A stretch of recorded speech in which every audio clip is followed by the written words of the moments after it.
Hi friends, నేను సతీష్ కుమార్. ఈరోజు వీడియోలో బ్యాంక్ లోన్స్కి ఎలిజిబుల్ కావాలంటే మీ యొక్క సిబిల్ని ఎలా మెయింటైన్ చేయాలో ఈ వీడియోలో చూడవచ్చు. ముందుగా ఛానల్ని సబ్స్క్రైబ్ చేయకుంటే వెంటనే సబ్స్క్రైబ్ చేసి మరిన్ని నోటిఫికేషన్స్ కొరకు పక్కనే ఉన్న బెల్ ఐకాన్ని క్లిక్ చేయడం ద్వారా మరిన్ని వీడియోస్ చూడవచ్చు. ఓకే ఫ్రెండ్స్, మనం బ్యాంకులలో లోన్ కోసం అప్లై చేసినప్పుడు అంటే పర్సనల్ లోన్ కావచ్చు, హోమ్ లోన్ కావచ్చు, బిజినెస్ లోన్ కావచ్చు, ప్రాపర్టీ మార్ట్గేజ్ లోన్ కావచ్చు, ఇలా రకరకాల లోన్స్కు సంబంధించి బ్యాంకు వాళ్ళు మీ ఇన్కమ్ ప్రూఫ్తో పాటు ముఖ్యంగా సిబిల్ స్కోర్ని చెక్ చేస్తారు. ఇక్కడ సిబిల్ స్కోర్ను బట్టి బ్యాంకులు రుణాలు మంజూరు చేయడం జరుగుతుంది. మీ పాన్ కార్డ్ నెంబర్ ఆధారం చేసుకొని సిబిల్ ఎంక్వైరీ చేస్తారు. ఇందులో మీరు ఆల్రెడీ తీసుకున్న లోన్స్ వాటికి సంబంధించి మంత్లీ ఈఎంఐ రెగ్యులర్గా కట్టారా లేదా, ఇంకా ఏమైనా బ్యాంకులలో లోన్ కోసం ప్రయత్నించారా, ఒకవేళ క్రెడిట్ కార్డ్స్ తీసుకుంటే వాటి యొక్క పేమెంట్స్ ఎలా చేశారు, మొత్తం అప్ టు డేట్ డీటెయిల్స్ మనకు అందిస్తుంది. ఒకవేళ మీరు కట్టిన పేమెంట్స్ ఇర్రెగ్యులర్గా ఉంటే ప్రజెంట్ అప్లై చేసిన లోన్ శాంక్షన్ అవ్వడం చాలా కష్టతరం అవుతుంది. మీ యొక్క ఇన్కమ్ మరియు ప్రాపర్టీ ఎంత ఉన్నా కూడా సిబిల్ స్కోర్ ద్వారానే రిజెక్ట్ చేయబడతాయి. ఎప్పటికప్పుడు మన సిబిల్ని 750కి పైగా ఉండేటట్లు చూసుకోవాలి. అలా మెయింటైన్ చేయాలంటే ఏం చేయాలి, సిబిల్ స్కోర్ని ఎలా పెంచుకోవాలి వంటి వివరాలు ఇప్పుడు చూద్దాం. ఇప్పుడు సిబిల్ స్కోర్ని చెక్ చేసే యాప్స్ కానీ సైట్స్ కానీ చాలా వచ్చాయి. చాలామంది ఎప్పటికప్పుడు తరచూ చెక్ చేస్తూ ఉంటారు.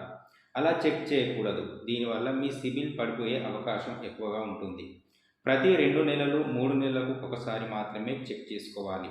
అది కూడా విత్ ఆర్బీఐ పర్మిషన్తో ఉన్న సైట్స్ ద్వారానే చేసుకోవాలి.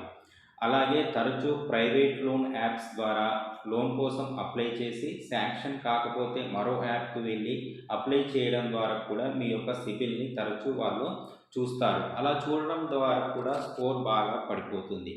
ఇంకొకటి క్రెడిట్ కార్డ్స్. ఈ క్రెడిట్ కార్డ్స్ యూజ్ చేయడం వల్ల మీకు నష్టము జరుగుతుంది, కొన్ని సందర్భాల్లో లాభము కూడా జరుగుతుంది. ఇవి క్రెడిట్ స్కోర్ పెంచుతుంది, అలాగే తగ్గిస్తుంది.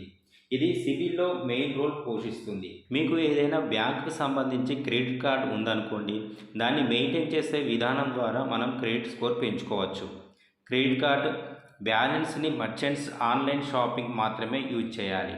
ఏటీఎం ద్వారా ఎంత లిమిట్ విత్డ్రా చేసుకోవచ్చు అనేది మీకు కార్డు వచ్చినప్పుడు పూర్తి డీటెయిల్స్ అందులో ఉంటాయి.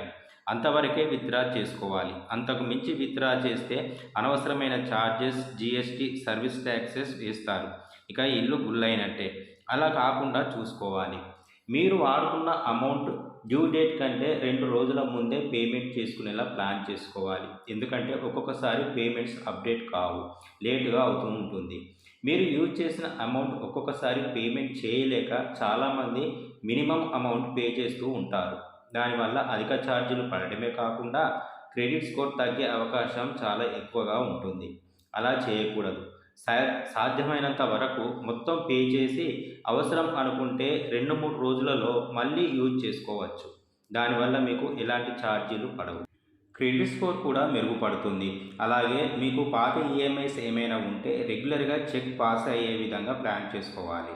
ఇలా పైన చెప్పిన టిప్స్ని ఫాలో అయితే మీ క్రెడిట్ స్కోర్ మెరుగుపడటమే కాకుండా చాలా ఈజీగా లోన్స్కి ఎలిజిబుల్ అవుతారు. ఓకే ఫ్రెండ్స్, ఈ వీడియో నచ్చితే సబ్స్క్రైబ్ చేసి కామెంట్ అండ్ షేర్ చేయండి. Thank you.